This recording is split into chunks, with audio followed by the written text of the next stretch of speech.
Hello बच्चा लोग, एक बार फिर से स्वागत है आपका आपके अपने चैनल गुरुकुल की पाठशाला पे। पिछली वीडियो में हमने 15 इंपॉर्टेंट क्वेश्चन प्रकाश चैप्टर के कर लिए थे। आज उसके आगे हम करने वाले हैं, तो फटाफट से हम चलते हैं अपने वीडियो की तरफ। जिन्होंने अभी तक चैनल को सब्सक्राइब नहीं किया या पिछली वीडियो वॉच नहीं करी, आई बटन पे क्लिक करिए या डिस्क्रिप्शन बॉक्स में जाइए, आपको उस वीडियो का लिंक मिलेगा और फटाफट से आप वॉच कर लीजिए। तो यहाँ पे बात करते हैं हम 16वें क्वेश्चन की। पूर्ण आंतरिक परावर्तन की शर्तें लिखिए। आपको बता दूं, पूर्ण आंतरिक परावर्तन की केवल दो शर्तें होती हैं। पहला, प्रकाश सघन माध्यम से विरल जाना चाहिए, और दूसरा, आपतन कोण का मान क्रांतिक कोण से अधिक होना चाहिए। अब बात आती है कि क्रांतिक कोण क्या होता है। आपको बता दूं, क्रांतिक कोण C सघन माध्यम में बना वह आपतन कोण होता है जिसके लिए विरल माध्यम में अपवर्तन कोण की ज्या का मान 90 डिग्री होता है। क्या होता है डिटेल में समझेंगे आगे चल करके। चलते हैं नेक्स्ट क्वेश्चन की तरफ। 17वां क्वेश्चन हमारा हो जाता है, प्रकाश के अपवर्तन का नियम लिखिए। तो आपको बता दूं, प्रकाश के परावर्तन का जैसे दो नियम है, वैसे अपवर्तन के भी दो नियम हैं। पहला, आपतित किरण और अपवर्तित किरण तथा आपतन बिंदु पर अभिलंब तीनों एक ही तल में होते हैं। दूसरा, किन्हीं दो माध्यमों के लिए एक ही रंग के प्रकाश के लिए आपतन कोण की ज्या का मान अपवर्तन कोण की ज्या का अनुपात एक नियतांक होता है। तो ये चीज आप याद रखिएगा। आपतन कोण को हम I से दिखाते हैं और अपवर्तन कोण को R से। तो sine I upon sine R is equals to नियतांक। इसको स्नेल के नियम से भी जानते हैं, और ये क्वेश्चन बहुत इंपॉर्टेंट है, बहुत ज़्यादा पूछा जाता है कि स्नेल का नियम क्या होता है। तो याद रखना, साइन I बटे साइन R बराबर नियतांक। बात करते इसके फिगर की, ताकि चीज़ें हम और भी अच्छे से समझ सकें। तो यहाँ पे आप देख रहे होंगे ये किरण आ रही है। आने वाली किरण को आपतित किरण और दूसरे माध्यम में प्रवेश करने वाली किरण को अपवर्तित किरण कहते हैं। यहाँ पे ये सघन माध्यम है और ये विरल माध्यम है। आपतन कोण, यहाँ पे अभिलंब और आपतित किरण के बीच का कोण आपतन कोण होता है, और अपवर्तित किरण और अभिलंब के बीच का कोण अपवर्तन कोण होता है। तो ये हुआ I और ये हुआ R। सूत्र आपको पता ही है, साइन I बटे sine R is equals to N। तो ये हो जाता है हमारा जवाब। इस तरीके से आप अगर लिखते हैं तो एक भी नंबर आपके नहीं कटेंगे। चलते हैं हम क्वेश्चन नंबर 3 की तरफ। बाय मिस्टेक 18 की जगह मैंने 19 लिख दिया है, तो आप उसकी चिंता मत करिए। क्रांतिक कोण से आप क्या समझते हैं? 16th क्वेश्चन में क्रांतिक कोण का नाम आया था, चलिए समझ लेते हैं। क्रांतिक कोण C सघन माध्यम में बना वह आपतन कोण होता है जिसके लिए विरल माध्यम में अपवर्तन कोण 90 डिग्री होता है। तो यहाँ पे देखिए, प्रकाश की किरण हमारी है I, और यहाँ पे देखिए दूसरे माध्यम में चली गई, ठीक है। लेकिन यहाँ पे क्या है, जब आपतन कोण का मान बढ़ाया तो ये किरण जो थी वो अपवर्तित हुई, लेकिन अभिलंब की तरफ ना झुक करके क्या हुआ, सतह की तरफ चली गई और 90 डिग्री का मान बनाया। तो जब भी अपवर्तन के बाद 90 डिग्री का मान बनता है, इसी को क्रांतिक कोण कहते हैं। ये फिगर आप याद रखिएगा, आपको इसी तरीके से फिगर वहाँ पे बनाना होगा। चलिए चलते हैं फटाफट से अपने नेक्स्ट क्वेश्चन की तरफ। तो नेक्स्ट क्वेश्चन है हमारा, पूर्ण आंतरिक परावर्तन को उदाहरण सहित समझाइए।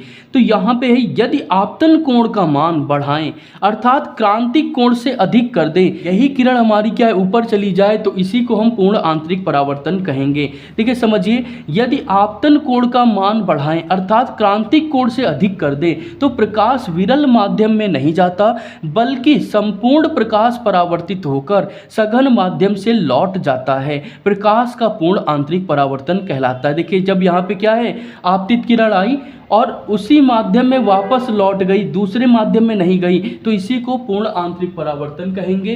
बात करें उदाहरण की, तो रेगिस्तान की मरीचिका यानी कि मिराज। आप सभी ने देखा होगा, सुना होगा कि रेगिस्तान में जो लोग जाते हैं उनको पानी दिखाई देता है, बट एक्चुअल में वहाँ पानी नहीं होता है। तो ये इसको कहते हैं रेगिस्तान की मरीचिका। हीरे का चमकना आप सभी को पता ही होगा। प्रकाशिकीय तंतु, इनको इंग्लिश में कहते हैं ऑप्टिकल फाइबर। नाउ अ डेज आप लोगों ने बहुत ज़्यादा यार इसका यूज़ देखा होगा। यूज़ कैसे देखा होगा आपने, कि क्या होता है कि आजकल जितना भी डेटा है वो सारा हमारा क्या होता है, ट्रांसमिट होता है लाइट के फॉर्म में, और वो लाइट जिससे पास कराई जाती है, वो जो फाइबर केबल होती है, उसी को कहते हैं ऑप्टिकल फाइबर केबल। तो ये हो गया इसका जवाब। तो इसी के साथ चलते हैं अपने नेक्स्ट क्वेश्चन की तरफ। तो लगभग सभी हमने थ्योरेटिकल क्वेश्चन कंप्लीट कर लिए। अब न्यूमेरिकल की बात आती है और कुछ डेरिवेशन की भी बात आती है।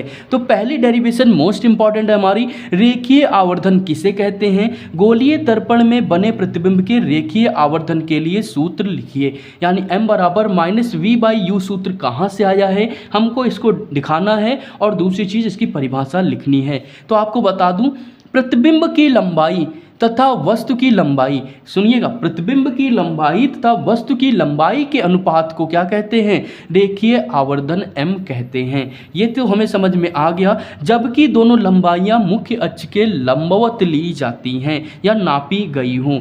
अब बात करते हैं कि आखिर ये सूत्र हमारा कहाँ से आएगा। जैसा कि यहाँ आप देख रहे हैं, एक फिगर आपको दिखाई दे रहा होगा, यहाँ पे क्या है कि m1 m2 द्वारक हो जाता है, ये आपका क्या होता है, मुख्य फोकस यानी प्रिंसिपल फोकस हो जाता है। यहाँ पे हमारे पास में क्या है, ऑब्जेक्ट है, वक्रता त्रिज्या है, फोकस है, प्रतिबिंब है और पोल है यानी कि ध्रुव है। तो यहाँ पे क्या हुआ, वस्तु से एक प्रकाश की किरण गई जो कि इस पॉइंट पे जाने के बाद में वापस यहाँ लौट आई, ठीक है। और दूसरी क्या थी, वक्रता केंद्र से होते हुए गई, जिस बिंदु पर एक दूसरे को काटा उसी बिंदु पर वस्तु का प्रतिबिंब बनेगा। तो यहाँ पे याद रखिएगा, बहुत ज़्यादा डेरिवेशन आती नहीं है फिर भी समझा देता हूँ।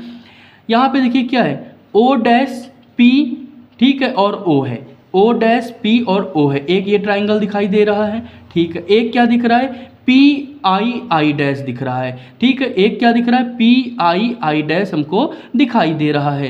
तो ये दोनों क्या है, समकोण है, क्योंकि यहाँ पे भी क्या हो रहा है 90 डिग्री और यहाँ पे भी क्या बन रहा है 90 डिग्री बन रहा है। तो और एक चीज़ देखिए, यहाँ पे I dash upon O dash बराबर PI अपॉन PO, डिस्टेंस क्या है ले ली गई मेजर करके। यहाँ पे I डैश की वैल्यू क्या है, y2 है, ठीक है। देखिए यहाँ पे लिखा ना, I डैश y2 है, O डैश y1 है, और यहाँ पे PI पोल से इमेज की डिस्टेंस को हम क्या कहते हैं, v कहते हैं।